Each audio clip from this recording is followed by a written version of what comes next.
Sports Day is brought to you by Barton Community College. Explore your future and get started now. Visit gobarton.com. Okay, Sports Day in 3, 2, 1. Feels really good being able to get that win on the road, especially the first WAC game. We just want to keep the mindset 1-0. Coach Beck has been talking to us about that since the very beginning. We knew what we were going to run in our first 3 possessions. We didn't even get into our offense. Defensively, we had guys all over the place, so it's tough, and really it's on me. It's not on the guys, it's on me. Out to Harris, a lob to Dickinson, deep catch, juggles, shoots, he scores! Kansas takes the lead with 3 seconds to play. Football comes loose, Kansas City has it with Edwards, and he's off and running. Edwards has a blocker, and he's going to take the rock all the way back for a Kansas City touchdown. Jake Bailey punts this one away. Hardy up to his own 5, to the 10, through a hole to the 20, 25, 30, he could go, 50, 40, Deontay Hardy, touchdown. Henry to the 10, Henry to the 5, Henry to the end zone, touchdown, Titans! 5:15 to go here in the half. Taylor pitches it right for Barkley. Saquon jukes a man into the end zone for the touchdown. Snap is back, looking right, throwing it right. Cooks right side of the end zone. Perfect throw, my goodness. Touchdown, Brandon Cooks. From the Viking 2, Goff turns, fakes the give, sets in the pocket, left side, wide open, touchdown, Detroit Lions, Sam Laporta. If you're going to be the best, then you got to beat the best, and we look at Washington as a great football team. One more game to go, one more phase line to get to, and, the team's in a good spot, very loose and focused, ready to roll. It's the last time that this team, 2023 Huskies, will ever be together, win or lose. The exciting piece is that we'll forever be bonded. There'll be reunions, those gatherings. These relationships go super deep. We have that forever.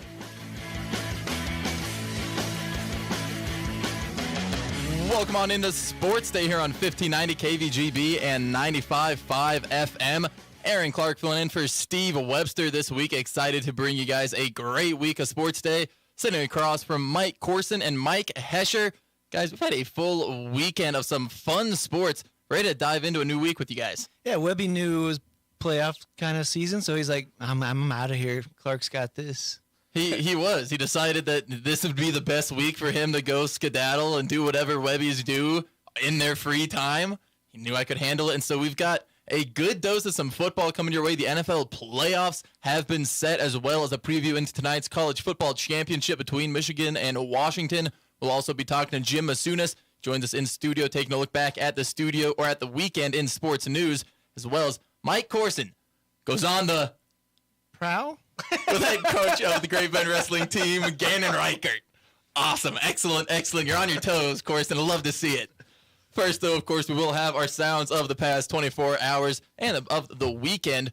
Sports Day is, of course, brought to you in part by Eller Automotive Repair, a local mechanic that can help behind Great Bend Appliance Furniture and Sleep Source, as well as by Great Bend Co-op Bulk Fuel Department, the American Plains Co-op Fuel Bulk Department, your certified Cenex lubricant dealer in Great Bend.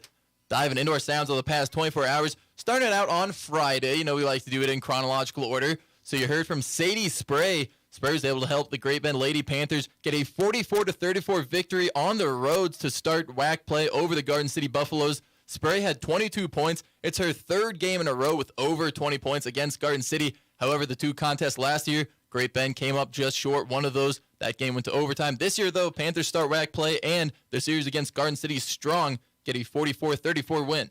Yeah, and football season seemed to be wide open in the WAC, and I think kind of both maybe basketball sides. And so to have Great Bend kind of have the hot start, get that first win. Liberal might be tough down the road, but other than that, it seems pretty wide open, and maybe even with Liberal. Lady Panthers now move to 6-2 on the year. Their next matchup coming on Friday against Hutchinson there at the Great Bend Panther Fieldhouse. Going to be nice to get back at home. They've got a week to kind of get sharp for a Hutch team that is usually pretty good. Going to be excited to see what they can do. On the flip side, though, the Great Bend boys, they came up just short against Garden City, falling 57-56. You heard from head coach of the Great Bend boys, Kyle Cree. The loss drops the boys to 6-2 overall and 0-1 in conference play. So again, they'll be next up against the Salt Hawks here in Great Bend on Friday. Tough break for Great Bend, a 1-point loss. Now both of Great Bend's losses, because that first game of the season to Junction City, that's a 3-point loss. So 2 losses decided by 4 points total. Couple of close games for Great Bend as they'll be looking to bounce back against a stout Hutchinson squad on Friday. really shocked. I was at the Hoisington game, and I say one of the first things I always do is how the other area teams do, and really expected Great Bend to come out on top there, so was shocked, but still early in the year. He'll get him right. And Emilio Zunt for Garden City there in the boys' game, he was going off and when they needed him to, just making clutch three when he needed to, and over some pretty tight defense from the Great Bend Panthers. It'll be fun to see what happens in Game 2 of that series, but that a little way down the road. Still a lot of basketball to play before we get back to the rematch. Other high school scores from Friday included Beloit beating Hoisington 48-37 on the boys' side. On the girls' side, a closer game, but Beloit still coming out on top, 40-38. Our very own Mike Hesher, voice of the Hoisington Cardinal basketball teams. What'd you think of that? A little bit of a double-headed sweep to Beloit. It's kind of weird. The girls lost. I was kind of expecting them to win. Mike Corson was there as well, so he's more than able to chime in as well. But Hoisington, what did I figure out? Beloit led 7-6 at one point, and then 40-38. They led twice in the game. One was at the buzzer. They got a layup. Would they go full court, three-quarter court on that last play? It was I was a little discombobulated, but you can fill me in there. So in a nutshell, it was Hoisington opens 9 of 12 shooting. It's 23-12 after one quarter. They're hot from behind the three-point arc. Don't make a field goal the final 17-50. Missed some free throws, but Jordan Boxberger made all 4 of hers, so they're still in it. Now it's a tie game. Hoisington forces a turnover but gives it right back. And this is where I had said, man, if those girls would try to dribble up overtime, but the Budke girl makes a pass past half court, and the girl immediately chucks it under the basket. Kylie Hahn almost gets a hand on it, but I guess she banked it in. I thought she didn't bank it in, but it was a bank shot. Yeah, that one I know. Yeah, made it at the buzzer to win. But no field goals for about 18 minutes. Goodness gracious. On the boys' side, Beloit, I did not reference this, but I know they were ranked as high as number 2 in some polls. I got called out for not referencing where I used my poll, and I got my poll, but they were as high as number 2. Hoisington boys played as good a game as they can. I mean, they only got beat by 11. They were down by 5 midway through the fourth quarter, and all I can say is it makes a difference when Caden Hoffman is on the floor. He's 6'3", because Beloit is. They got the 6'7" Beisner kid is pretty good. They got some height. Yeah, Beloit was able to. It was actually 6-2 early on Hoisington. Really deliberate by Kyle Haxton. I thought he did a great job slowing down the game or speeding up the game by slowing it down. And then you got 2 or 3 bigs for Beloit who can do stuff inside, but then it was their three-point shooters who kind of got them the lead where they kept it. So, yeah, I believe they'll be the new number 1 team with Heston losing. And so to be that close, kudos to Hoisington, really, for bringing in a game plan that really slowed them down. And the young men executed a game plan perfectly, and I've said a couple times now, that's what happens when you get to practice. I mean, because Hoisington didn't have a lot of practice before the season started, but they're starting to get some things worked out. Absolutely. Fun to see the momentum start to swing the right way. Obviously not the result they're wanting to see, but some positives on the court for the Cardinals. Other area scores included Skyline defeating Larned on the boys' side 46-37. On the girls' side, though, the Tribe able to pick up a 55-11 victory over Skyline.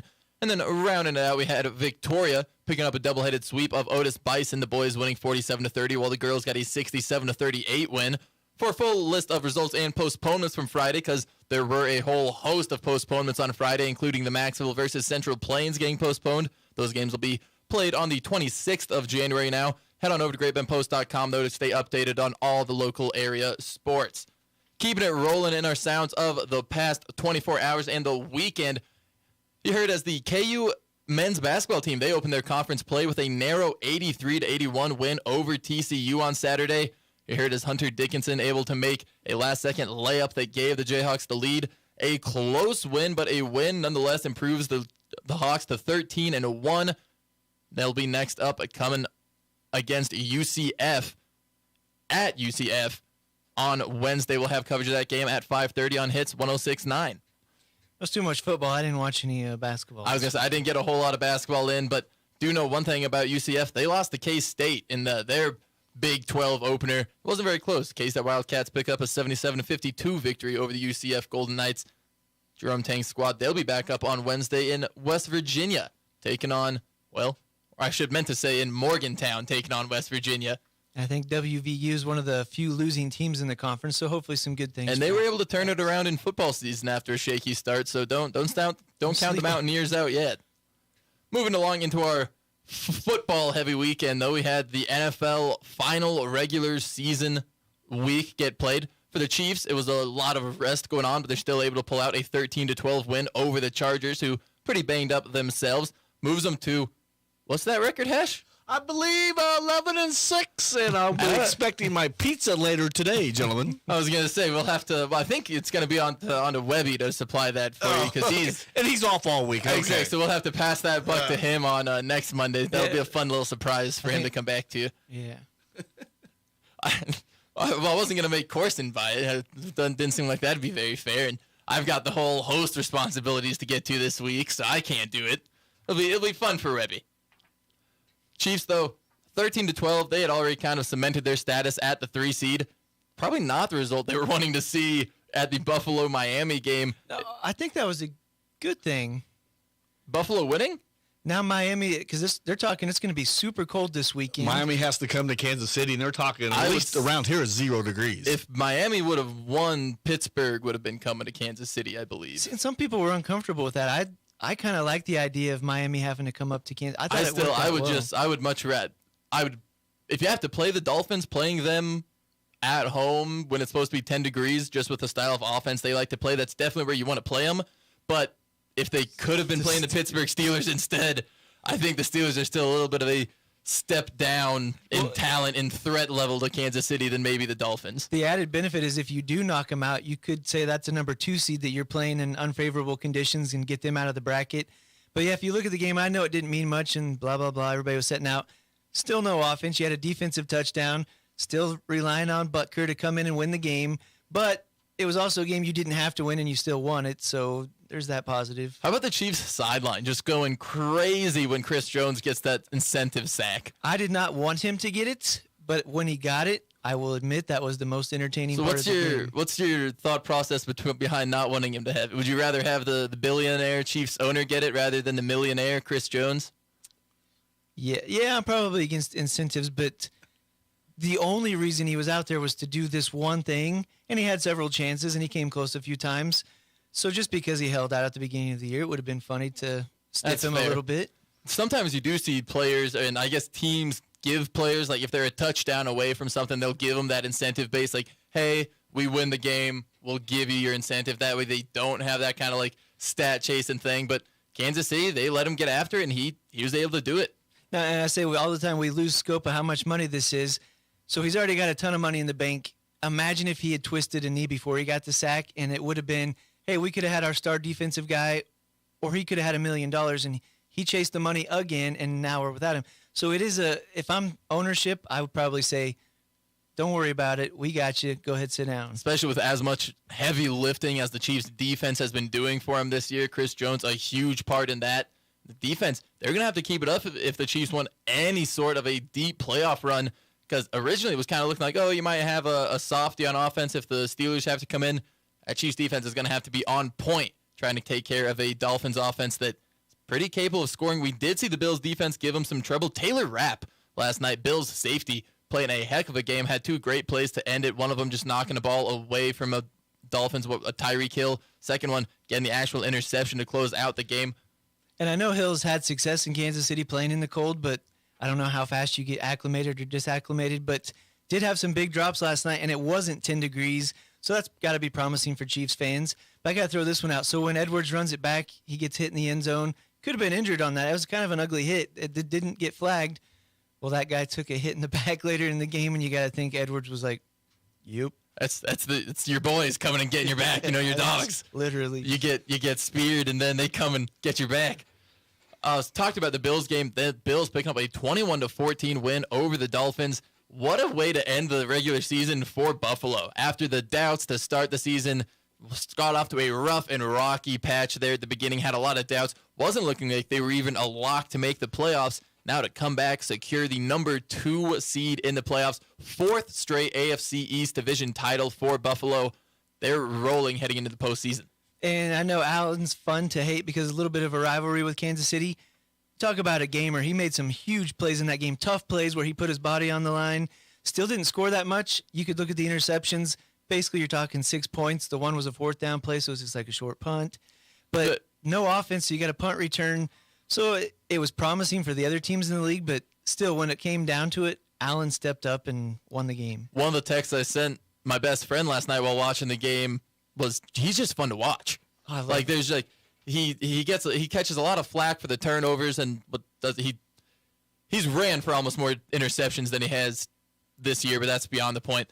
He's just a lot of fun to watch. Like you said, he makes plays that not a lot of other quarterbacks think of making, mainly sometimes because it's a questionable decision, but he throws the ball. He's able to sling it. He's able to run. He's so big. He's hard to bring down. We saw that a couple of times on 3rd or 4th down last night. Miami defenders just falling off of him as he's running for the first down line. Impressive game from Josh Allen. Not someone you want to be facing in postseason, especially now that, in all likelihood, you'll have to go to Buffalo if you're facing them. And going back to the Chiefs' backup quarterback, that was his longest run since 2015. You don't know if he's hurt. Is he trying to catch his breath? Is he looking for his beer and cigarettes? The whole Len Dawson special. Yeah. As for Miami, their loss that knocks them down into the AFC's 6th seed. They'll now have to travel to Kansas City. Like we said, they'll be playing in about 10 or 14-degree weather. It's going to be rough for the Dolphins. It's going to be rough for anyone trying to go to that game because like 10 or 14 degrees at the start, and it's an evening game. And it'll be rough for anybody trying to watch at home without a Peacock subscription. They are going to put it on NBC, but only in the KC and the Miami markets, which I'm guessing doesn't extend this far west. So find a bar or pony up the $6 to watch it. We'll have to figure out how everyone's going to watch it. Moving along into the playoffs, the AFC South went through a little bit of some chaos there in the final couple weeks of the season, culminating in the Tennessee Titans defeating the Jacksonville Jaguars 28-20, clearing the way for the Texans to take the AFC South, as Houston was able to beat Indianapolis 23-19. Now gives Houston the 4th seed in the playoffs under first-year head coach DeMeco Ryans. Love that story. Former linebacker for Houston, was able to lead them to the playoffs as a player. Now first year as a head coach, gets his squad right back there to postseason. They've got some fun players to watch. Rookie quarterback C.J. Stroud been playing extremely well. Just a lot of hope, a lot of good energy surrounding the Texans and first-year coach DeMeco Ryans. And Ryans looks like he could still come in the game if he needs to. He might be a coach manager. That was another close one. I was going for the Colts like the quarterback played under Mike Leach, but drop pass at the end, and that was ball game. Tough break, but the Jaguars really, really let the AFC South slip away. Believe at the start of December, they controlled their own destiny to the AFC's number 1 seed. Like if they would have won out and had, I think, a little bit of help, maybe they would have gotten the 1 seed, and now out of the playoffs entirely. Oh, how quickly the NFL moves. And it's the same with the Eagles. I don't know if you had an Eagles clip in there, but they're in the playoffs, but whew, do you pick them? They're actually our next clip in the sounds of the past 24 hours. Not an Eagles clip because they lost to the Giants as Saquon Barkley rushes for 3 yards for a touchdown. Giants beat the Eagles 27-10. A tough look. Eagles, they've lost 5 of their last 6 games. Their only win actually coming against this New York Giants squad just a few weeks ago. However, now not a lot of positivity surrounding the Eagles. They were looking to try to get back to the Super Bowl matchup. Both Super Bowl squads not looking terrific right now as the Eagles losing to the Giants. And it's not like the Eagles were playing their backup. Like when they got into this game, at the start of this game, they were playing for the NFC East title. By halftime, it was pretty apparent they were going to lose, and so they started resting some players after the intermission. But they were so dominant and they're so bad now that it almost looks like sandbagging, but there's no point for that, so there's no way. But you're hearing people now taking the Bucks over the Eagles. My boy Baker could do it, and that's who they're going to end up playing. Eagles have to hit the road for the playoffs. They'll be taking on the NFC South champion Buccaneers.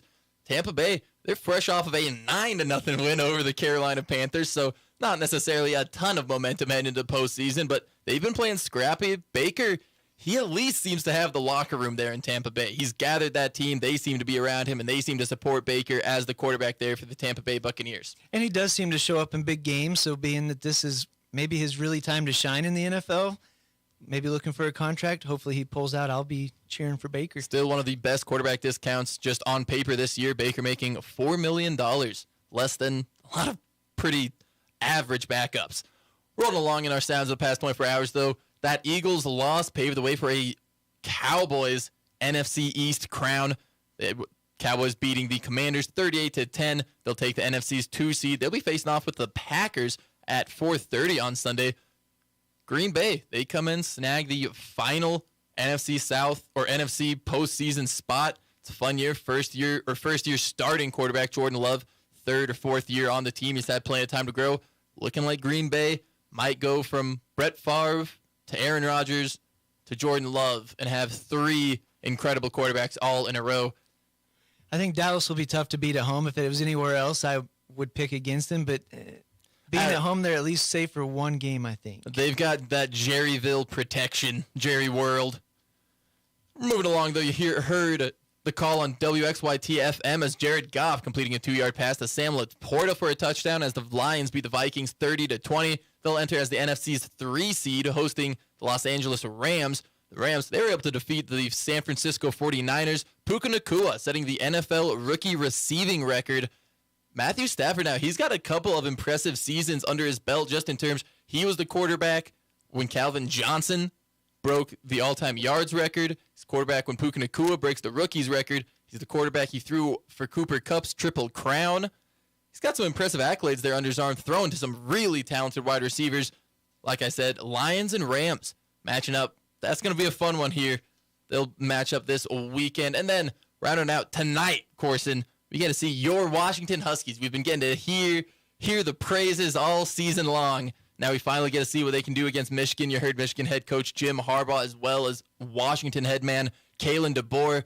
They've both got their squads ready, teed up, ready to go tonight. I just hope it's a close game. The odds makers only put it at 4.5, but Michigan's so physical. I hope Washington, maybe it turns into a high-scoring one.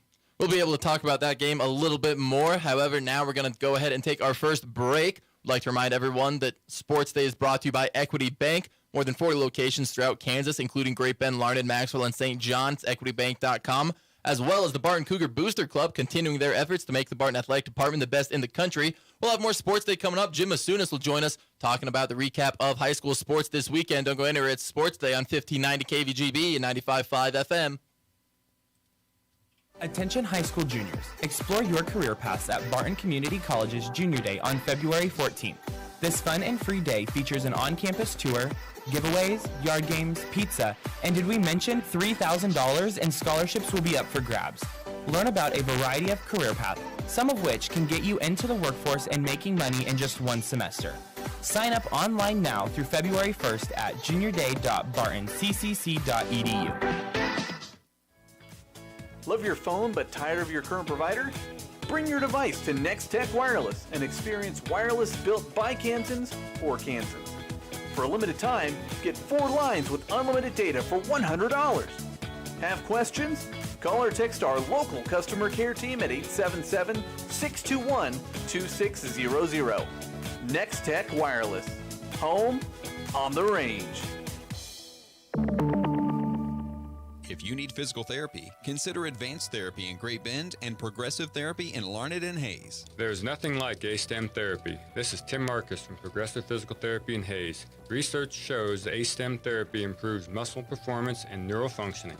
It's highly effective for those dealing with tennis elbow, carpal tunnel, sports injuries, and general aches and pains. You don't need to hurt. Physical therapy can help. Call Advanced or Progressive Therapy and Sports Medicine to explore your treatment options and get your life back. It's Sports Day on 1590 KVGB and 95.5 FM. Presented by Barton Community College and the Cougar Athletic Department. Welcome back to 1590 KVGB and 95.5 FM for Sports Day. It's Aaron Clark filling in for Steve Webster here. Joined now by Jim Masunas. Jim, glad to have you on with us, ready to talk about some sports. Yeah, it's, hopefully we get the weather cleared out of the way and we get going again Tuesday.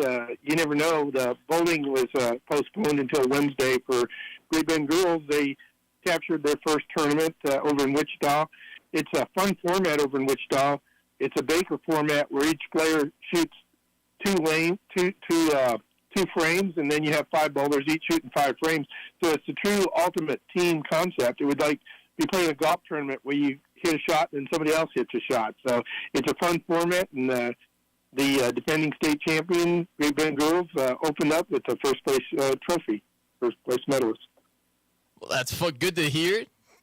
going to go ahead and turn it over looking at some of the high school basketball. Not a ton of teams were playing just with some of the inclement weather we had on Friday night. But did you happen to make it out to any of the local area games? No, I was just keeping track of games, as many games as I could online and such. And, yeah, it was a great win for Great Bend girls. They played excellent defense. Cindy Beck has understood that their best attribute is their full-court defense and taking advantage of their speed and their athleticism, and it's good to see. And the girls are in great shape. They got some cross-country runners out there. They can run all day, and they're well fit for that type of strategy. And I've continued to see that kind of defense and that kind of strategy because really, all Great Bend has to do is score 40 to 50 points, and they're going to be good. And lots of times it's just finding that third scorer, Sadie Spray and usually somebody else, but they still haven't found that consistent 10 points from a third player, and they're going to be good to go. It's just finding which player might be having that good night. And then really tough loss for the boys. It was back and forth, and they just had a hard time defending Zunt, Emilio Zunt of Garden City. They had a great defensive strategy at the end. They were trying to double team him, and he went through literally the whole team. He beat the double team, got inside, and should have had a three-point play, but fortunately the shot didn't count, so he gave Great Bend a shot to win, and that's all you can ask for. They had a shot, they had a possession to win the ball game, and didn't come through. But no, Great Bend boys, they played a solid game, and outside, and Zunt didn't play that great. I mean, he was 5 of 17. He probably had 6 turnovers. He didn't play that well, but give him credit. A good player comes through when he needs to. I mean, just like Ian Premer continues to spark the Panthers, and had another outstanding game, had another double-double, I'm sure. Talking about Ian Premer in that game, there was a stretch the Panthers got down, I believe it was about 44-35 in the second half, and Ian Premer comes out, scores 7 straight for Great Bend. Panthers rally it back. They come down to only within 2, and that's when the game had really started getting kind of close, that until the end of the game, that 1-point, 2-point deficit. Something I was wanting to kind of pick your brain about, though, Jim. You've watched Great Bend High for a lot of years. You're familiar with these teams. When Great Bend, like the boys, suffered a close loss to a WAC opponent, how does that maybe impact the second game of the season for the Panthers? Yeah, generally speaking, you sort of decipher. Really, Great Bend didn't really do anything wrong other than missing a few free throws here and there. Their strategy was good. Their coaching was good. They really didn't do anything wrong. So I think that you just go back, okay, we'll still defend Zunt, and that's really basically about the only player you need to worry about in Garden. The other guys are role players. It's just like Great Bend. Teams try to defend Ian Premer. They have a hard time doing that. And that would be the only thing I'd say. Premer got the ball at half court. I'm good. Ian, just keep going. Let them try and stop you. He gave the ball up, and then it turned into not even getting a shot. But I'm fine with Ian Premer. Just go ahead and go. Go. You got the ball at half court. Let them try and stop you. They hadn't stopped you the whole game. So, but yeah, no, Great Bend, I don't see that the strategy would change that much. I mean, because, again, both teams had a chance to win. They win the ball game. But sometimes you do see, okay, if a guy hurts you from the three-point line, you'll maybe defend that a little bit. But, no, I think Great Bend's strategy was good. They played a really solid game. It's just unfortunate the two of the close games they've lost, they just lost right at the buzzer. Tough break there, especially when you look at some of the free throw percentages for Great Bend boys, something that I'm sure Coach Cree is going to want to get turning around as we head deeper into the 2024 portion of their year. But we're going to go ahead and turn our attention to the college football national title game tonight, Jim. I'm pretty excited to see what Michigan and Washington can do.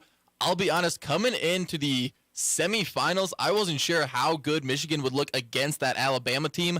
Now, though, seeing what they were able to do against the Crimson Tide, against a little bit of a step up in competition as opposed to the Big Ten schedule that they had, I believe in the Wolverines. I think it could be a good win for them, but I don't think the Huskies are going to go quietly into the night. Michael Penix Jr. has been dominant this year. They've got a trio of wide receivers that, honestly, I think could make maybe even the Chiefs blush a little bit, might make the Chiefs a little envious of those Husky wide receivers. But I want to get your thoughts on the college title game. Who do you got, and who are some players that you're excited to watch tonight? Well, I really believe it's the same kind of a game as Alabama and Washington, for that matter. The score's in the 20s, Michigan favor. If the score gets higher than that, in the 30s, then Washington's going to win. So I think it's just an offense-defense thing.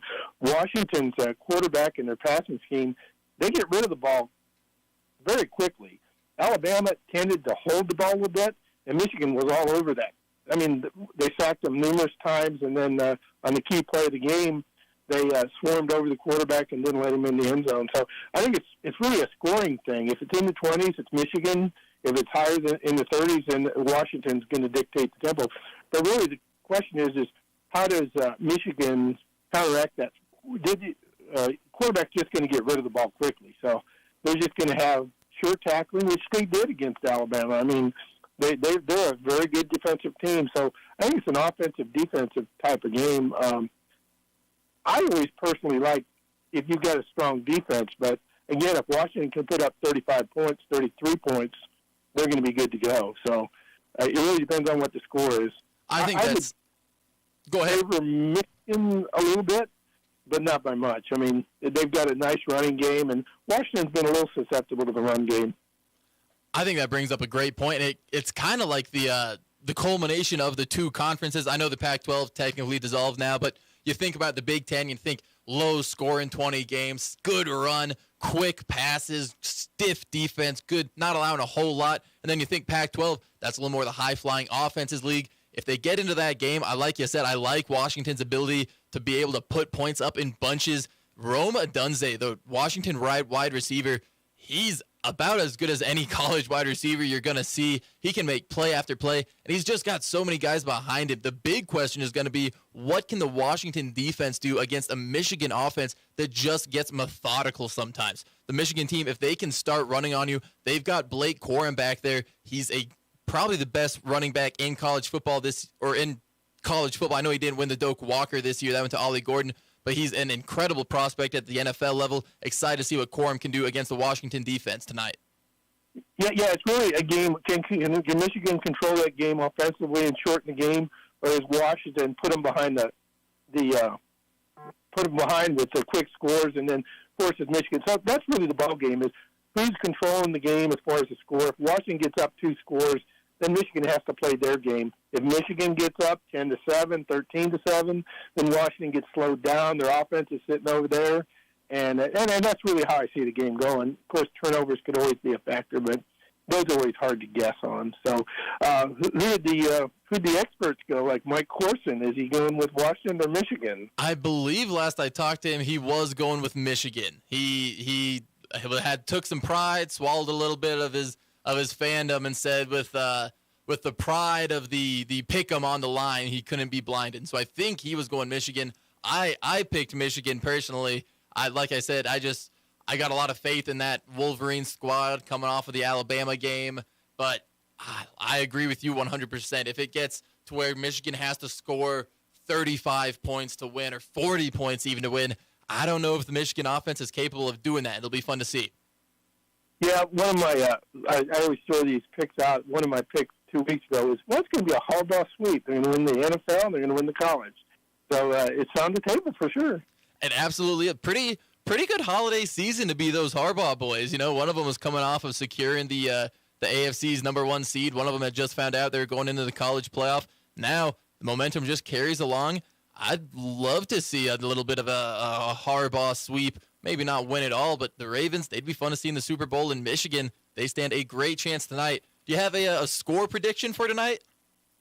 Well, I'm guessing it's going to be Michigan's game, so I'm guessing like a 27-24 kind of game. I was thinking like a 23-17 kind of contest, so we're right there, right in the same part. I guess saying Washington's only going to score 17 seems a little low on my end, but I think I'll stick with it. We'll see what happens. Yeah, it'll be, again, the Monday of the college football game is always a fun one, especially when 2 undefeated teams are playing, so that fits well for the kind of season that they've had. Not all the undefeated teams are rewarded for their undefeated season, however. That's unfortunately, and it might end up leading to the ACC being next on the chopping block as a conference. But I look forward to talking to you next, where I guess Webby will be back next Monday, so I won't be talking to you, but you'll be back with the starting pitcher, the starting host of Sports Day on Monday. That is Jim Masunis of the Great Bend Tribune. Jim, thanks for joining me today. Well, you're welcome, and it's nice to have the bullpen come in and save the ball game. Yeah, thanks. We'll have more from Jim on Monday, and we'll have more Sports Day heading your way right after this here on 1590 KVGB and 95.5 FM.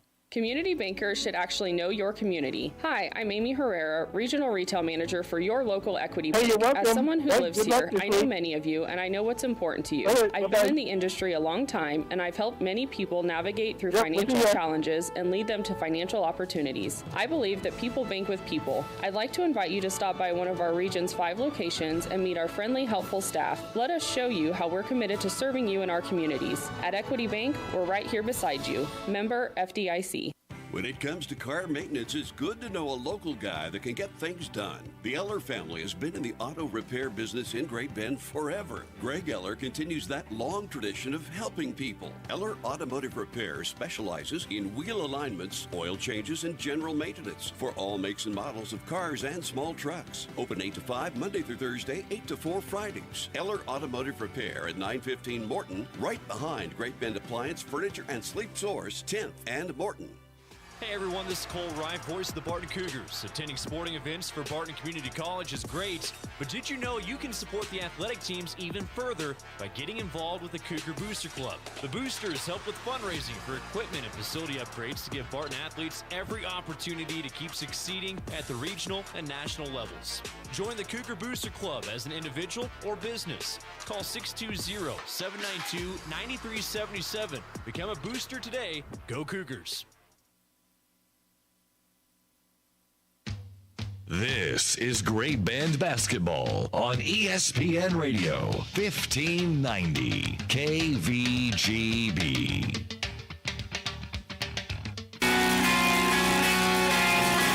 Sports Day presents On the Prowl with Mike Corson, an inside look at all the sports taking place at Great Bend High School. Welcome back to Sports Day, 1590 KVGB 95.5 FM. Mike Corson, joined today by Panther Wrestling Coach Gannon Reichert. Coach, coming off a really big tournament in Dodge City Saturday. Yeah, that's a killer of a tournament.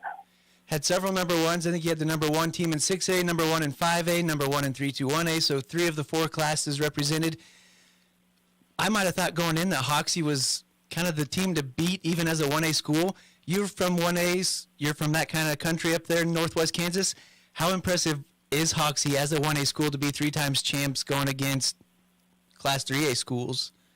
No, yeah, Hoxie, obviously has a tradition of just having great wrestlers all around. They are down a bit this year from last year, but, you always got to expect when you're wrestling someone from Hoxie that you're going to have a battle. So Great Bend gets 3rd place out of all of those number 1 teams. Just how about the team performance first tournament of 2024? Yeah, I was pretty happy with the kids in general. We performed great. Obviously we need to get up there or, we'll take on Goddard and pace a little bit higher. But overall, like I said, it was a pretty great performance team-wise. A couple kids made it to the final, so we'll start with Caden Hoffman's ranked number 2 at 132.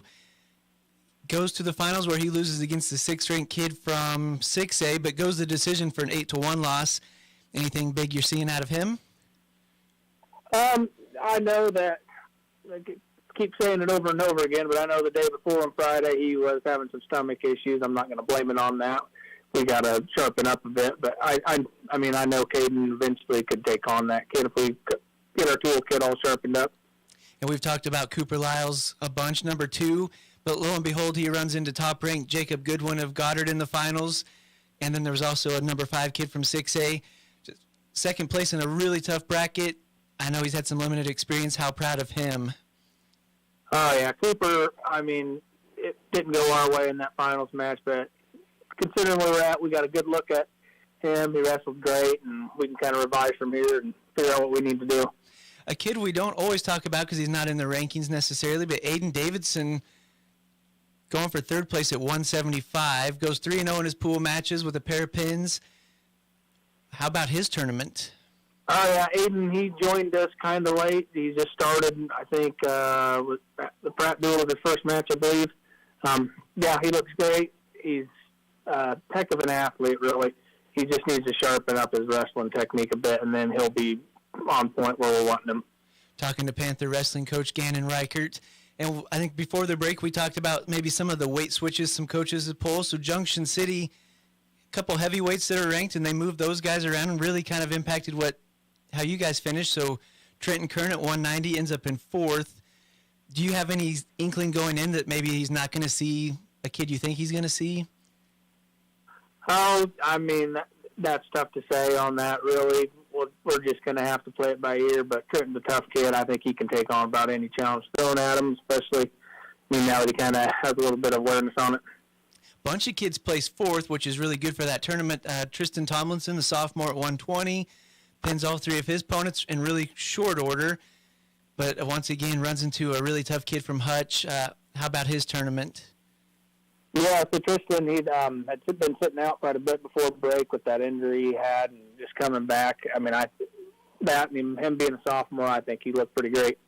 And we've talked about Matthew Johnson a bunch, but he's number 4 at 215. Another tough day where he runs into the 5th-ranked kid from Manhattan, or that kid was in there, and Valley Center's 2nd-ranked kid was in there. So 4th place finish in there. Feel pretty good about that one? Oh, yeah, Matthew's starting to fill out pretty good at that weight class. That's just one of those things that he's still, not quite there, but he keeps getting better and better. And a couple more kids that we don't always talk about. Hayden Kelly, 4th at 138, goes 3-0 in pool matches, and he pins everybody. As you look at the team scores, how important are those pins, and maybe some of the kids that aren't ranked really pulling their weight? Yeah, so Hayden Kelly, he's another one injured before break. He just started wrestling with us here. So, I mean, considering he's got like 2 weeks of competition in him, I think he's performing great, and he can only go up from here. Same lines with Michael Montoya. It's a 6th-place finish at 160, but another tough bracket. You got the top-ranked kid in 4A, 3rd-ranked out of Hoxie, and a 4th-ranked kid out of 5A. So to finish 6th there, how about Michael Montoya's tournament? Yeah, Michael, I kind of like to call him our wild card. He's got some funk in him that you never know quite what to expect when he steps on the mat, but he's a tough kid, and he battles it out. And maybe one more here. 2nd-ranked Jace Schartz. He's at 157. Goes through pool matches really short order, a bunch of 49 sub-minute pins. But then he runs into a 3rd-ranked kid from 6A. Just another one of those that luck of the draw. Yeah, so Jace, that's a tough competition there. I would say that's probably not the best Schartz we've seen wrestle. I don't know if something got into his head or if he just wasn't on that day or what the thing was there, but I expect to see more out of him in the future as we sharpen him up and get him prepared more. And where are the boys headed this week? This week we got some JV boys going to Hayes, and our varsity goes to Capon on Saturday. All right, Panther wrestling coach Gannon Reichert, thanks for joining us. Yeah, thank you. More sports day after this. From the Mayo Money Management Studios, 1590 KVGB Great Bend and 95.5 FM K238CK Hoisington. Attention high school juniors. Explore your career paths at Barton Community College's Junior Day on February 14th. This fun and free day features an on-campus tour, giveaways, yard games, pizza, and did we mention $3,000 in scholarships will be up for grabs. Learn about a variety of career paths, some of which can get you into the workforce and making money in just one semester. Sign up online now through February 1st at juniorday.bartoncc.edu. Community bankers should actually know your community. Hi, I'm Zach Streit, commercial lender for Equity Bank. As someone who lives here, I know many of you, and I know what's important to you. I've been in the industry a long time, and I've helped many navigate through financial challenges and lead them to financial opportunities. I believe that people bank with people. I'd like to invite you to stop by one of our region's 5 locations and meet our friendly, helpful staff. Let us show you our commitment to serving you and our communities. At Equity Bank, we're right here beside you. Member FDIC. Central and Western Kansas residents, are you looking for a new vehicle? Marmy Auto Group can make it happen. Marmy Auto Group includes Ford, Chrysler, Dodge, Jeep and Ram, Chevrolet, and GMC. Marmy Auto Group, your Central and Western Kansas dealer, has new and pre-owned vehicles, or we can special order your vehicle today. If your existing vehicle needs serviced, Marmy's award-winning service department can help. Come to Marmy Auto Group on 10th or marmys.net. Marmys, make it happen. Sports Day is presented by Barton Community College and the Cougar Athletic Department. Sports Day on 1590 KVGB and 95.5 FM. Welcome back to Sports Day here on 1590 KVGB and 95.5 FM. Brought to you in part by Next Tech Wireless. Experience wireless built by Kansans for Kansas, as well as by the Venture Corporation. Remind you to help a neighbor and shop local when you can. Go ahead and going back to Friday, looking at the Great Bend Panthers games against Garden City. Starting with the Great Bend Lady Panthers, a nice effort for them, a 44-34 win. Sadie Spray, 22 points. Emily Hall, not far behind her. I believe she had 12 points. 5 games in a row now in double figures for Emily Hall. She's really been developing as that kind of secondary scoring option, a reliable scoring option there for Great Bend next to Sadie. And when they get a third girl, whoever it happens to be stepping up that night, there's been times where it's Jill Reimer, there's been times where it's Paige Thexton. But when they get that third girl, those Lady Panthers, they're pretty hard to stop, Hesh. So they scored 34. Those two scored 34 points out of, what was the final score? 44.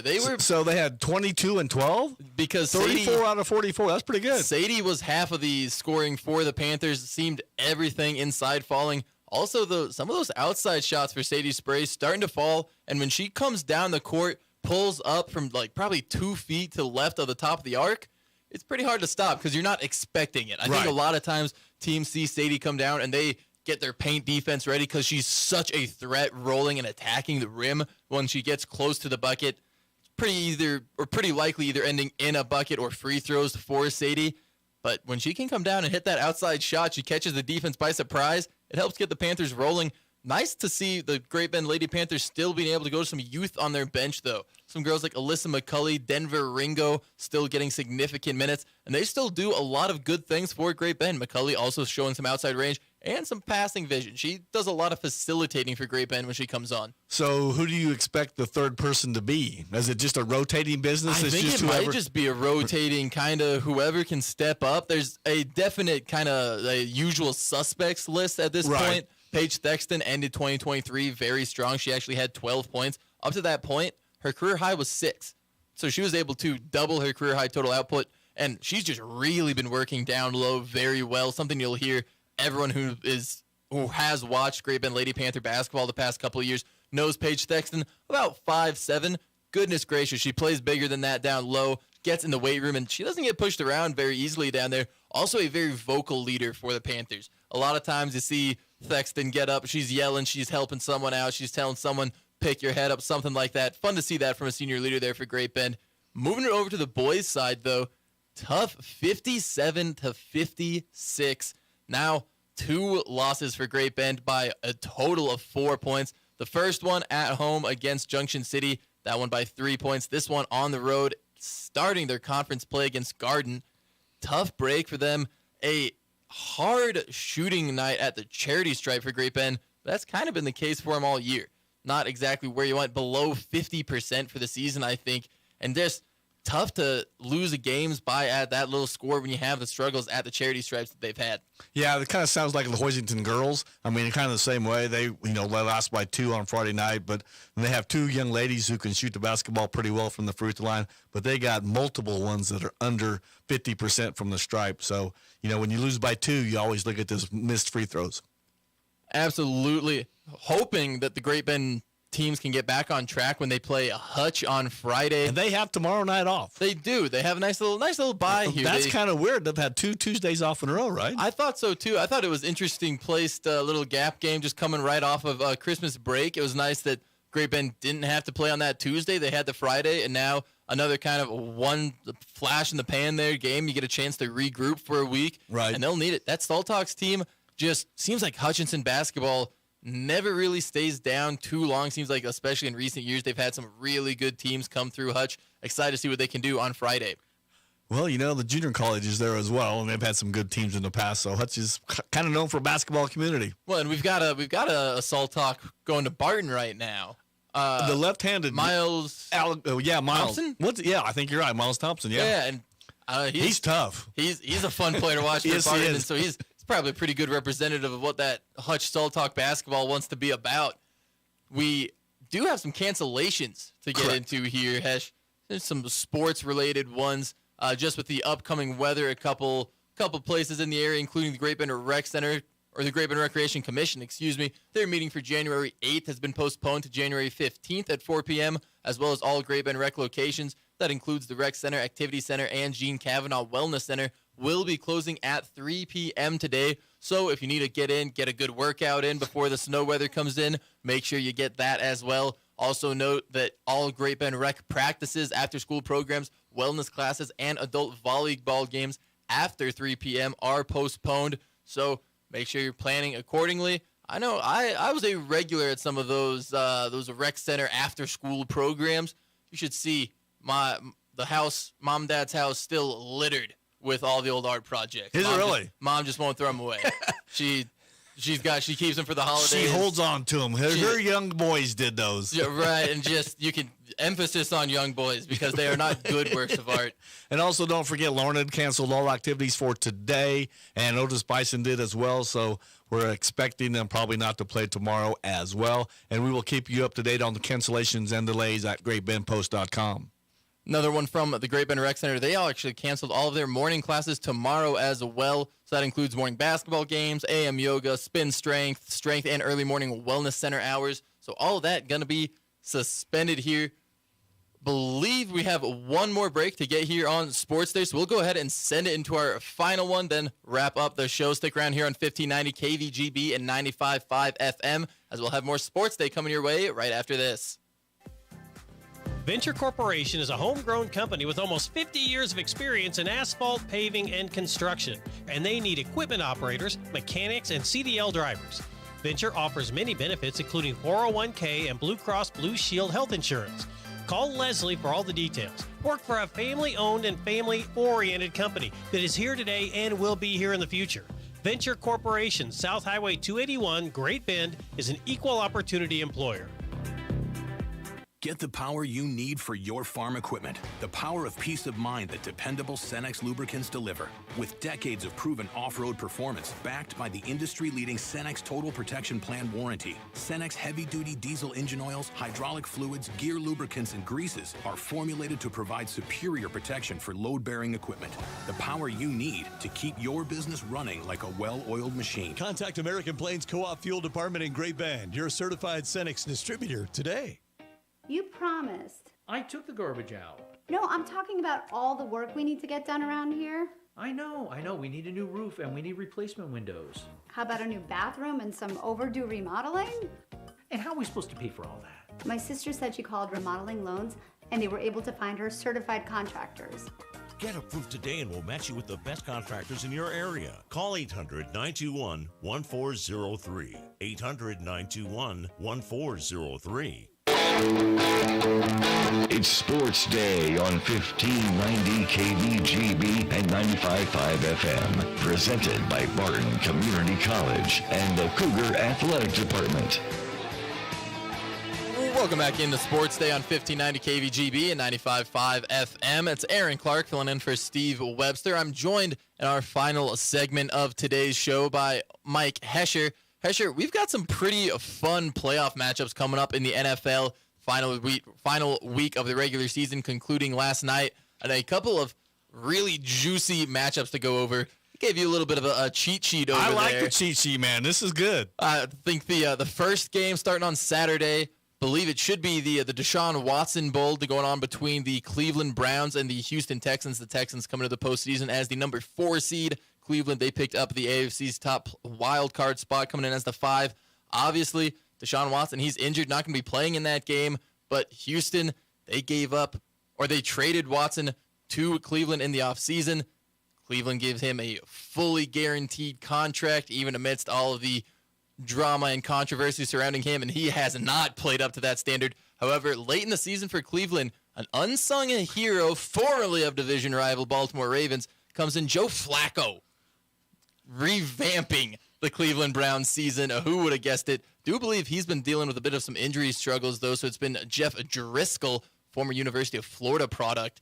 He's been trying to get some time in there. Some Cleveland Browns fans having to rely on him. I think their hope is that Joe Flacco is going to be ready to go for postseason, but I don't know. Texans, they've been playing very well, especially down the stretch. Incredible to see for first-year head coach DeMeco Ryans. One thing I really like about his success, in recent years, it's been offensive head coaches who have come in and really taken the league by storm. DeMeco Ryans, definitely more of a defensive player, was a linebacker for some very good Texans and Eagles teams in the middle 2000s, now leading his team to a postseason berth in his first year. Not even just a postseason berth, an AFC South Division championship in the first year at the helm for the Texans. Impressive work there by DeMeco Ryans. Then the next game, the late game on... Okay, hold on. Let's go with Joe Flacco. Did he not win the Super Bowl for the Baltimore Ravens way back when? Against the 49ers. Really? In that. He was a Super Bowl MVP, got a huge contract after he won that game, and was pretty mediocre after that. Maybe not mediocre, but average for sure. After and he that. was not that. I mean, he was the quarterback that just kind of was average, as you said. It kind of takes away from, you got to have the Patrick Mahomes type, the great quarterback. This is probably one of the last quarterbacks that was not a great quarterback. 100%. And that Baltimore defense, that was the last big bang for Ed Reed, Ray Lewis. Terrell Suggs was still there as a dominant edge rusher. I believe you had Haloti Ngata in the middle there at the defensive tackle at that time too. So like you said, the last real game manager quarterback. That was the word I was looking for. Right. Thank you. You can maybe make the case that the Broncos did it in 15 when they were Peyton Manning and Brock Osweiler were splitting time. Feels bad calling Peyton Manning a game manager at any point in his career. At that point in his career, he was, though. He couldn't throw the ball down the field. Right. Love it, though, again, to see Joe Flacco come and be the hope and prayer of the Cleveland Browns, though. It's a fun little turnaround. As a senior citizen myself, you like to see those older guys perform well. Well, it's funny because he said if he would have made some mistakes in high school, he could have been some of his teammates' dads. Because he's, really? like depending on what would have went down when I believe he was playing at Delaware in college. But okay.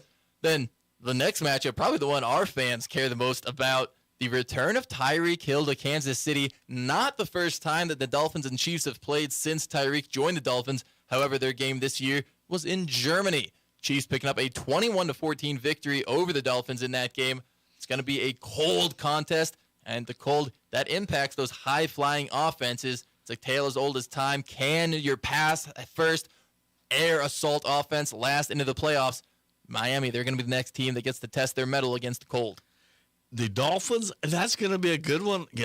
Is it good? I don't know about the moisture. I know it's supposed to be cold. They're talking brutally cold, but moisture probably would help the Chiefs even more. I don't know. Like the Chiefs, we talked about a little bit beforehand, though. There's a lot of people out there who are Chiefs fans going, okay, they made the playoffs. They're going to turn it on now. I don't know if that's possible this year. With as good as some of the other teams have looked, with what Buffalo's looked like they're capable of doing, what Baltimore has looked like they're capable of doing, especially that game against the 49ers. That was the biggest testament to, I think, how good of a team Baltimore actually is this year. They were able to shut down a very good San Francisco 49ers squad. I'm excited to see what both of those number one seeds can do in the playoffs. Baltimore in the AFC, San Francisco in the NFC. But as Webby says, Lamar Odom will be... Well, not Lamar Odom. You're throwing it back. Lamar Jackson. Lamar Jackson. Lamar Odom. We start talking about mid-2000 NBA players, Webby will really be mad. Yeah, sorry about that, Webby. But, will he perform like he has in the past, or will he step up? And a big part of that, and I've been hitting on it this on Sports Day in the past, but a big part of that is health. It seems like every postseason, Lamar Jackson has been coming in with some sort of injury, banged up in some regard. This year, he seems relatively healthy. Still had that one, every year it seems like he has a flu game where he's got a stomach bug or something. He had that this year, so hopefully that won't rear its head in the playoffs, but it should be a fun postseason. A couple of other fun matchups in the NFC include the Mike McCarthy Bowl, as the Packers will travel to Dallas. They'll be taking on the Cowboys in Jerry World. And then what's the last one we got over there? We got the Rams and the Lions. The Rams and the Lions. Matthew Stafford golf, because Matthew Stafford went to Detroit. Went to L.A. from Detroit, right? They switched places. It only took 15 years, but Detroit finally got Matthew Stafford a playoff game in Detroit. What do you know about that? We'll have more tomorrow covering all of your playoff needs, as well as the College Football National Championship right here on 1590 KVGB and 95.5 FM. It's only on Sports Day.